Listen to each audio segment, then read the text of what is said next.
옆에 계신 분들과 한번 인사합시다. 큰 은혜 받으시기 바랍니다. 큰 은혜 받으시기 바랍니다. 벌써 올해 6월의 마지막 주일을 맞이하게 되었습니다. 올해의 하프타임을 눈앞에 두고 있다는 것이 참 실감이 나지 않지요. 이 코로나 상황이 좀 지나가고 나서야, 그리고도 한참을 지나서야 우리는 우리에게 무슨 일이 일어났던가 좀 정리가 되지 않을까, 그런 생각을 하게 됩니다. 여러분, 어려울 때는 어려울 때일수록 근원으로 돌아가려는 몸부림이 있어야 할 것입니다. 어려운 상황을 핑계로 삼거나 상황 뒤에 우리가 숨지 말고 어려울 때일수록 더 큰 은혜를 구하며 말씀 속으로 깊이 들어갈 수 있게 되기를 주님의 이름으로 축복합니다. 지난 시간에 우리는 하나님의 자녀와 죄라는 좀 무거운 주제를 다루었습니다. 지난 시간에 우리 주님이 왜 이 땅에 오셨는가, 그 말씀을 나누었지요. 우리 주님이 왜 오셨습니까? 우리의 죄를 없애시기 위해서 오셨다. 또한 마귀의 일을 멸하시기 위해 오셨다라는 것을 확인하였습니다. 그래서 이 죄 문제를 해결하기 위해서 우리 주님이 오셨거든요. 사도 요한은 그의 복음서에서 우리 주님이 십자가에 달려서 숨을 거두시기 직전에 무엇이라고 외치셨다고 기록하고 있습니까? 다 이루었다. 완료형을 사용되었습니다. 다 이루었다. 온전히 성취되었다 라는 말입니다. 죄 문제가 해결되었다라는 겁니다. 구약의 제사는 반복적으로 행해질 수밖에 없었지요. 피 흘림이 없은즉 죄 사함이 없느니라. 반복적으로 제물이 대신 바쳐졌습니다. 하지만 하나님의 어린 양, 죄도 없고 흠도 없으신 하나님의 어린 양, 우리 구주 예수 그리스도께서 우리를 대신해서 십자가에 달려 피 흘려 돌아가셨습니다. 우리를 위한 속죄 제물이 되어주신 겁니다. 그래서 더 이상 제사는 반복될 필요가 없는 거죠. 영단번에 죄 문제가 해결이 되었습니다. 그래서 우리는 주의 보혈을 의지하여 날마다 하나님의 은혜의 보좌 앞으로 담대하게 나아갈 수 있게 된 겁니다. 본질상 진노의 자녀였는데, 우리 모두가 죽었던 자였는데 주 안에서 이제는 하나님을 아빠 아버지, 아빠 하나님으로 부를 수 있는 자녀가 되었다라는 겁니다. 죄와 사망의 권세에서 해방이 되었고 더 이상 우리에게는 정죄감도 없습니다. 더 이상 우리는 죄를 짓지 않게 되었습니다. 아니 잠깐만요, 목사님, 방금 뭐라고 하셨습니까? 너무 흥분하셔가지고 실언하신 것 같은데, 죄를 짓지 않다니요, 그게 무슨 말입니까? 목사님도 알고 우리도 다 아는데 죄를 짓지 않게 되었다는 게 말이 됩니까? 이건 사실 제 말이 아니라 사도 요한이 오늘 본문에서 그렇게 말을 하는 것처럼 보입니다. 6절 말씀을 한번 보시죠. 3장 6절입니다. 그 안에 거하는 자마다 범죄하지 아니하나니 범죄하는 자마다 그를 보지도 못하였고 그를 알지도 못하였느니라. 그 안에, 주 안에 거하는 자마다 어떻게 한다고요? 범죄하지 않는다라고 말하고 있습니다. 범죄하지 않는다. 하나님의 자녀는 죄를 짓지 않는다라고 말하고 있는 거예요. 8절에서는 더 충격적으로 이렇게 말합니다. 죄를 짓는 자는 마귀에게 속하나니. 죄를 짓는 자는 마귀에게 속했다, 자녀가 아니다라고 말하고 있는 겁니다. 그리고 9절에서 쐐기를 받고 있지요. 하나님께로부터 난 자마다 죄를 짓지 아니하나니. 죄를 지을 수 없다라고 지금 사도 요한은 말을 하고 있는 겁니다. 여러분은 이 말씀을 어떻게 이해하고 계십니까? 이해하기 뭘 이해하노? 덮어놓고 믿으면 되지. 그러면 안 돼요. 덮어놓고 믿으면 안 되고 펼쳐놓고 잘 이해해야 합니다. 어떤 사람들은 실제로 하나님의 자녀들은 죄를 짓지 않고 살 수 있다라는 완전주의적인 입장을 취하기도 했습니다. 특별히 신앙에 진지한 사람들이 이런 주장을 하게 되지요.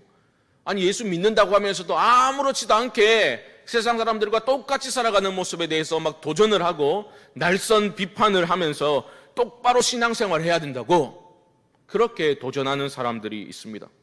제가 이름만 대면 다 아실 아주 유명한 그 목사님, 책도 많이 쓰셨는데 오늘 설교 중에 이런 얘기를 하길래 제가 조금 놀랐던 기억이 납니다. 이런 거예요. 예수님 믿는 사람은 여러분 죄를 짓지 않습니다 라고 말하는 거예요. 죄 짓는 것을 당연하게 여기지 않습니다. 거기는 수긍이 되잖아요. 그렇지, 어떻게 죄 짓는 걸 당연하게 여기며 살겠노? 도전이 되는데, 그 목사님 오늘 본문 말씀을 인용하면서 이렇게 말씀하고 있지 않냐고. 주 안에 거하는 자마다 범죄하지 않는다고. 여러분, 예수 믿으려면 제대로 믿어야 되지 않겠습니까? 죄를 짓지 않을 수 있습니다. 이 말씀이 여러분 삶에 성취되기를 축원합니다. 막 그러는데, 제가 순간적으로 성도님들이 굉장히 혼란스러울 수 있겠다, 그런 우려의 마음이 들었습니다. 도전하는 거는 괜찮아요. 여러분, 그렇게 죄 짓는 걸 당연하게 여기면 안 되잖아요. 이거는 수긍이 되죠. 그런데 죄를 짓지 않는다라고 성경이 말하고 있는데 왜 죄를 짓냐면서 믿음이 부족해서 그렇다고 다그치는 순간 우리는 굉장히 혼란을 겪을 수가 있습니다. 여러분은 어떻게 생각하십니까? 정말 예수 제대로 믿으면 죄를 짓지 않는 겁니까? 저는 고3 때 여름 수련회 때 연합 수련회 때 제가 큰 은혜를 받았어요. 그래가지고 그때 신앙에 굉장히 진지하게 생각하는, 예수님을 내 삶의 최우선순위로 두고 살아야 되겠다, 그런 열망이 일어났던 때가 있었습니다. 그리고 고3인데도 야자 시간에 막 성경책을 읽고, 그게 잘했다는 게 아니에요. 그렇게 하라는 뜻도 아니지만 그 당시에는 그게 너무 좋았어요. 왜 야구 선수들이 막 타격 감각 좋을 때 막 야구공이 배구공만하게 보인다 그런 말 하잖아요. 그 당시에 큰 글자 성경도 아니었는데 막 글자가 이따만하게 보이면서 와, 스폰지가 물을 빨아들이듯이 말씀이 그렇게 좋은 거예요. 점심시간에도 막 밥 빨리 먹고 막 성경을 읽을 정도로 그렇게 은혜에 심취했던, 말씀에 심취했던 때가 있었습니다. 학력고사를 끝내고 나서 물론 놀기도 했지만 친구들이 다 이제 뭐 놀러 자유를 만끽하러 나갈 때 저는 짐을 챙겼습니다. 추운 겨울에 어머니에게 어머니 저를 찾지 마십시오 딱 말씀드리고 기도원으로 올라갔어요. 예수님 좀 잘 믿고 싶은데 이 지긋지긋한 이 죄 문제를, 뭐 고등학생이 죄를 지으면 얼마나 지었겠어요. 그래도 제가 그게 너무 괴롭더라고요. 그래서 이 문제를 해결하기 전에는 하산하지 않으리라 통보하고 기도원에 올라갔습니다. 너무 순진한 마음이었지요. 제가 언제 하산했는지, 왜 하산했는지 궁금한 분들은 개인적으로 연락하시기 바랍니다. 제가 분명하게 말씀드릴 수 있는 것은 죄를 짓지 않게 되어서 하산한 것은 결단코 아니다 라는 말씀을 드릴 수 있습니다. 그런 완전주의적인 교리, 예수 믿으면 제대로 믿으면 죄 안 짓고 살 수 있다라는 그런 교리는 오히려 우리를 더 절망에 빠뜨리는 위험한 생각입니다. 어떤 사람들은 좀 다른 방법으로, 다른 관점에서 이 문제를 해결하고자 애를 썼습니다. 지금 사도가 말하는 것은 어떤 죄도 짓지 않는다, 죄를 전혀 짓지 않는다, 그런 뜻이 아니라 하나님의 자녀라면 심각한, 극악무도한 몇 가지 범죄는 하지 않는다라고 좁혀서 이해해 보려고 애를 썼습니다. 이것 또한 크게 설득력이 없는 것 같아요. 그죠? 성도라면 몇만 원 삥땅 치는 건 되지만 수억 대의 사기 행각은 버리지 않는다. 그렇지 않잖아요. 성도는 싸우더라도 까레피기는 하지 흉기를 휘두르지는 않는다. 그렇지도 않잖아요. 성도는 욕하더라도 구원받았으니까 9원짜리 욕만 하지 10원짜리 욕은 하지 않는다. 그런 일은 잘 일어나지 않습니다. 다윗이 그게 아니다 보여주고 있잖아요. 얼마나 심각한 죄를 다윗이 저질렀습니까? 그럼 도대체 우리는 이 말씀을 어떻게 이해해야 되겠습니까? 사실 이 말씀 자체는 오늘 본문에 성도라면 죄 짓지 않는다라는 말씀은 사도 요한이 1장에서 했던 말과 정면으로 배치되는 모순의 말씀처럼 들립니다. 왜냐하면 1장에서 그는 분명히 우리는 죄를 짓는다라고 말했거든요. 아니, 죄 짓는다 정도가 아니라 1장 8절을 한번 보여주시죠. 1장 8절입니다. 함께 읽겠습니다. 시작. 만일 우리가 죄가 없다고 말하면 스스로 속이고 또 진리가 우리 속에 있지 아니할 것이요. 무슨 말입니까? 죄 없다고 말하면 스스로 속이는 거라고. 그 사람 안에 진리가 없다고 분명히 말하고 있습니다. 그리고 1장 10절에서는 이렇게 말합니다. 만일 우리가 범죄하지 아니하였다 하면 하나님을 거짓말하는 이로 만드는 것이니. 무슨 말입니까? 나는 죄가 없어 라고 말하는 순간 하나님을 거짓말쟁이로 만드는 거다. 그렇게 말을 하고 있지 않습니까? 그런데 지금 3장에 와서는 죄를 짓지 않는다라고 말하니 모순이 되는 것처럼, 표면적으로는 적어도 모순이 되는 것처럼 보입니다. 이 문제를 해결하기 위해서는 오늘 우리 본문에 사용된 헬라어 시제를 주목해서 보아야 합니다. 지금 사도가 계속해서 범죄하지 않는다, 죄를 짓지 않는다 계속해서 반복할 때에 그 동사의 모든 시제는 현재형으로 되어 있습니다. 헬라어에서 현재형은 일반적으로 언제 사용되냐 하면 계속해서 지속적으로 반복적으로 습관처럼 행하는 그런 행동을 묘사할 때 사용되는 시제입니다. 그러니까 지금 사도가 하는 말은 예수 믿으면 아무 죄도 짓지 않는다 이 말을 하게 되는 것이 아니라 습관적으로 지속적으로 일관되게 죄 안에 빠져 살지 않는다 이 말을 지금 하고 있는 겁니다. 그 목사님, 난 아직 담배도 못 끊어가지고 습관적으로 담배 피우는데, 그런 습관을 말하는 게 아니에요. 지난 시간에 우리는 죄가 무엇이라고 배웠습니까? 4절에서 죄는 불법이라 그랬죠. 불법. 죄는 불법이라 무슨 뜻이라 했습니까? 하나님을 무시하는 거예요. 하나님의 법을 비웃는 거예요. 마치 하나님이 없는 것처럼 그렇게 자기 욕망대로 살아가는 것, 자기가 자신의 삶의 왕이 되어서 전혀 거리낌 없이, 거침없이 자기 욕망대로 따라 사는 사람, 그것이 지속적으로 반복적으로 그것이 라이프 스타일이 되어버린 사람, 그것이 바로 불법의 사람이다 우리는 확인하였습니다. 이게 중요한 거예요. 습관적으로 끊지 못하는 죄, 그 정도를 말하는 것이 아니라 삶 전체가 마치 하나님 없는 것처럼, 우리가 배고프면 그냥 밥을 먹듯이 아무런 거리낌 없이, 거침없이 하나님을 무시하고 하나님 없는 것처럼 취급하고 하나님의 말씀에 아랑곳하지 않고 자기 멋대로 살아가되 일관되게 그렇게 살아가는 사람을 가리켜서 불법의 사람, 죄를 짓는 사람이라고 요한은 말하고 있는 겁니다. 그게 삶의 기조가 되어버린 사람들, 그게 라이프 스타일이 되어버린 사람들, 그런 불순종의 사람은 하나님을 알지도 못하는 사람이요 보지도 못한 사람이다. 아무리 자기가 뭐라고 말한들 그 사람은 하나님의 자녀도 아니고 빛 가운데 거하는 사람도 아니고 그들은 어둠에 거하는 사람이요 마귀의 자녀다라고 사도는 단정적으로 말하고 있습니다. 이해를 돕기 위해서 우리가 요한일서 2장 9절로 한번 가보시죠. 자막을 보여주십시오. 함께 읽습니다. 시작. 빛 가운데 있다 하면서 그 형제를 미워하는 자는 지금까지 어둠에 있는 자요. 빛 가운데 있다고 내가 지금 말하면서 난 하나님의 자녀야, 빛 가운데 행하는 자야 라고 말하면서 형제를 미워하는 자는 어둠에 속한 자다, 즉 마귀의 자녀다 이 말이에요. 그때 우리가 이 말씀을 어떻게 이해했습니까? 우리는 미워하잖아요. 일시적인 미움의 감정을 말하는 게 아니다 말씀드렸죠. 미움이 우리 마음의 내면에 고착화되어서 미워하고 증오하는 것이 라이프 스타일이 되어버린 사람, 일관되게 지속적으로 반복적으로 그것이 습관이 되어서 삶의 기조가 미움이 되어버린 사람들, 그 사람들은 아무리 뭐라고 말한들 영적인 주소가 어둠이라고요. 뭐라고 말한다 하더라도 그것이 라이프 스타일이 되어서 지속적으로 형제를 미워하게 되면 하나님 자녀가 아니다라고 말하는 것과 똑같은 겁니다. 그런 점에서 사도는 하나님의 자녀라면 죄를 짓지 않는다라고 말하고 있는 겁니다. 우리는 죄를 지어요. 그렇지요? 우리 중 누가 온전히 의로운 삶을 이 한 주간 살았습니까? 그런 사람 아무도 없습니다. 흔들리고 비틀대고 내 욕심대로 행하고 참된 복이 여기 있는데 엉뚱한 것을 탐닉하면서 그 안에서 즐거움과 기쁨을 누리고자 했던 모든 어리석은 행동들이 죄입니다.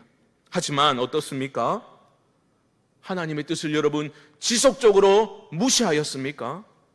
죄를 밥 먹듯이 아무런 거리낌 없이 죄 가운데 행하셨습니까? 그것이 마치 내 삶의 라이프 스타일인 것처럼 그렇게 아무 거리낌 없이 그렇게 살아가셨습니까? 사도는 그런 삶 자체가 불가능하다라고 말하고 있는 거예요. 왜요? 우리가 하나님의 자녀이기 때문에 그런 겁니다.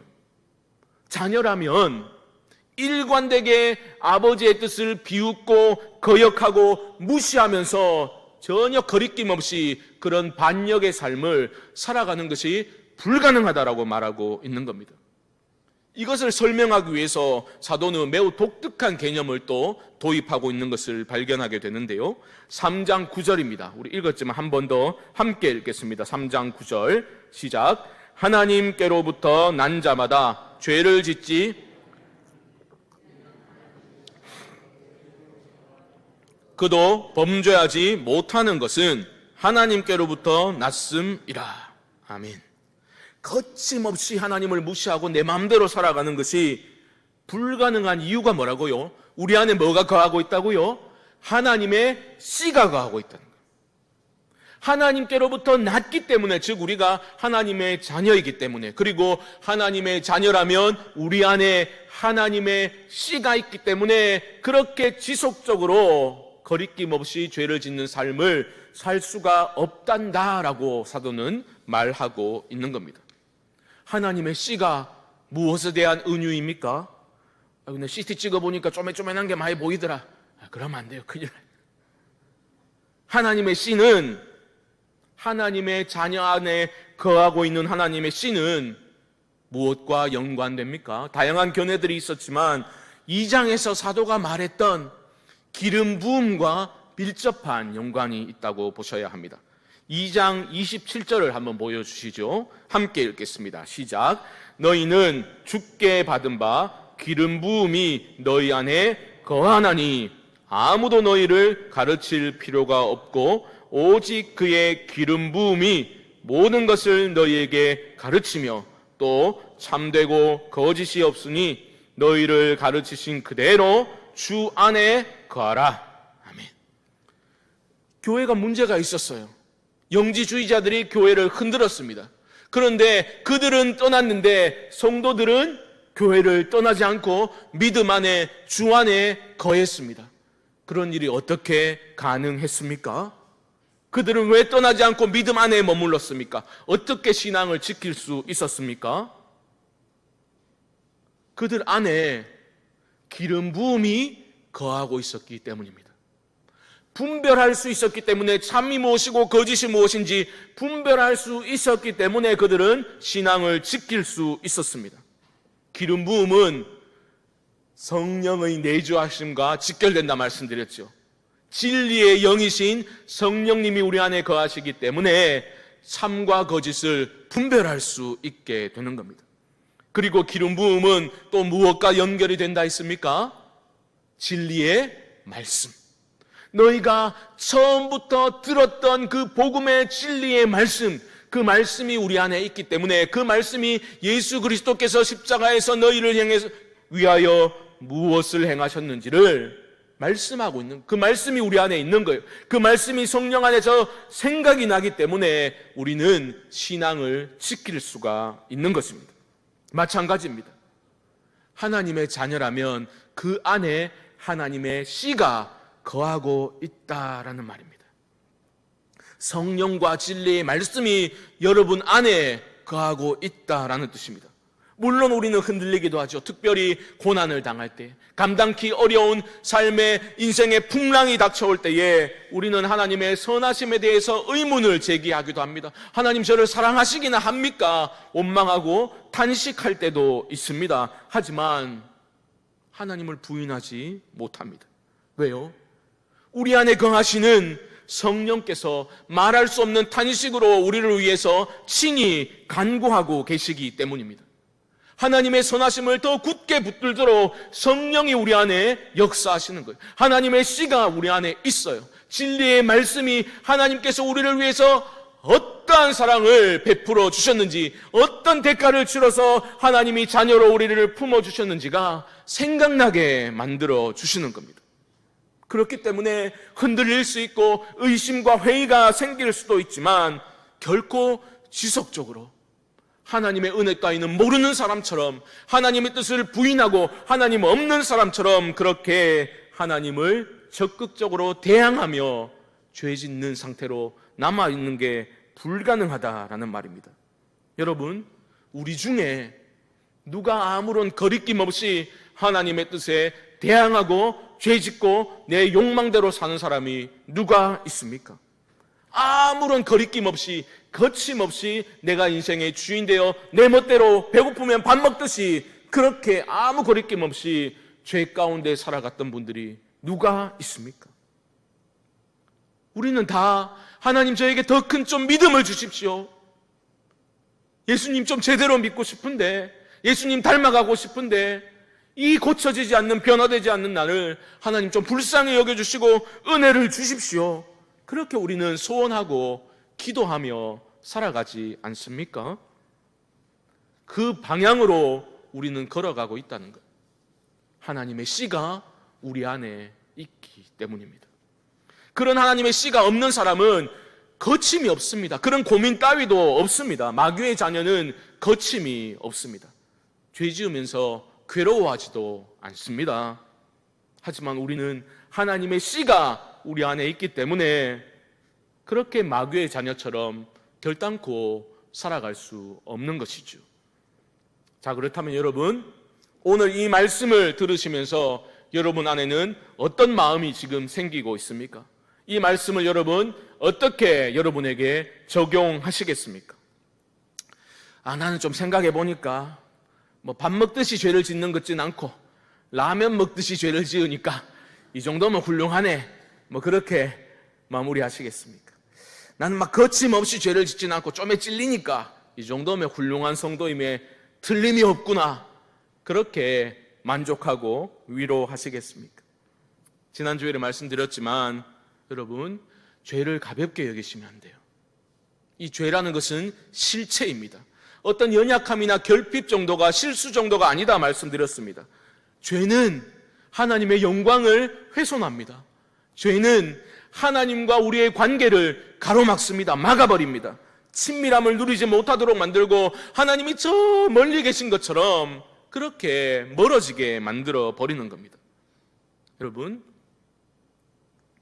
정말 영성 깊었던 사람들, 하나님 안에서 만족하고 즐거워하고 주님만으로 다 되었습니다라고, 전부입니다라고 고백하며 친밀함을 누렸던 그런 사람들의 삶을 살펴보십시오. 공통점이 하나 있습니다. 바로 죄에 대한 경각심. 그들은 놓지 않았습니다.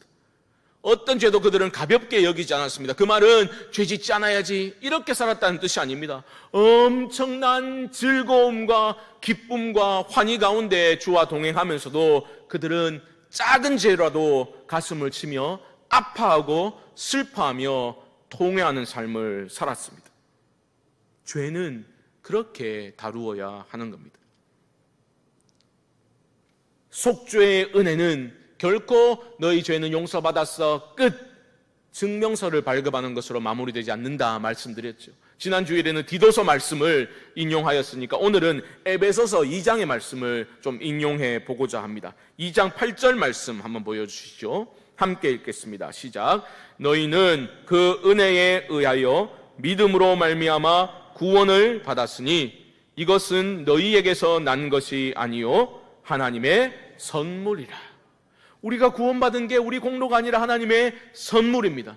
그런데 그 구원의 목적이 분명히 있습니다. 2장 10절에서 그 구원의 목적을 바울은 이렇게 말하고 있습니다. 우리는 그가 만드신 바라 그리스도 예수 안에서 선한 일을 위하여 지으심을 받은 자니 이 일은 하나님이 전에 예비하사 우리로 그 가운데서 행하게 하려 하심이니라. 용서받았다, 천국 간다, 끝, 이게 아니라 뭐라고요? 우리는 그가 만드신 바라. 무엇을 위해서요? 그리스도 예수 안에서 선한 일을 위하여 지으심을 받은 자니. 선한 일을 위해서, 하나님의 선하심을 우리의 삶으로 드러내기 위해서 우리를 구원하셨다라는 겁니다.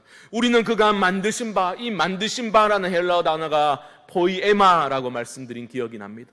이것은 그 용례를 살펴보면요, 어떤 장인이 심혈을 기울여서 만든 작품이나 물건을 묘사할 때 사용된 단어입니다. 포이에마, 이 헬라어에서 여러분 잘 아시는 영어 시라는 영어 단어 포임이 여기서 나온 거예요. 무슨 말입니까? 주 안에서 여러분 각자가 하나님의 걸작품이요 하나님의 시다라는 말이에요. 어느 분 하나 똑같은 분이 없습니다. 주 안에서 우리 각자를 부르신 거예요. 하나님의 시요 하나님의 걸작품으로 그 영광스러운 신분으로 여러분들을 불러주신 겁니다. 그 거룩하고 영광스러운 신분이 여러분 어떤 사랑을 통해서 이루어지게 되었는지, 주어졌는지를 이 한 주간 꼭 기억하실 수 있기를 바랍니다. 여러분 안에는 하나님의 씨가 거하고 있습니다. 이 한 주간 살아가실 때에 성령이여 나를 더 강하게 이끌어 주시옵소서. 진리의 말씀이 하나님 내 삶을 좀 다스려 주시옵소서. 타는 목마름으로 하나님의 말씀을 더 가까이 하시고 기도 가운데 하나님과의 깊은 만남과 교제의 시간을 가지셔서 성령의 이끌림을 받는 그러한 거룩하고 영광스러운 자녀의 신분에 합당한 삶을 이 한 주간도 살아내실 수 있기를 주님의 이름으로 간절히 축원드립니다.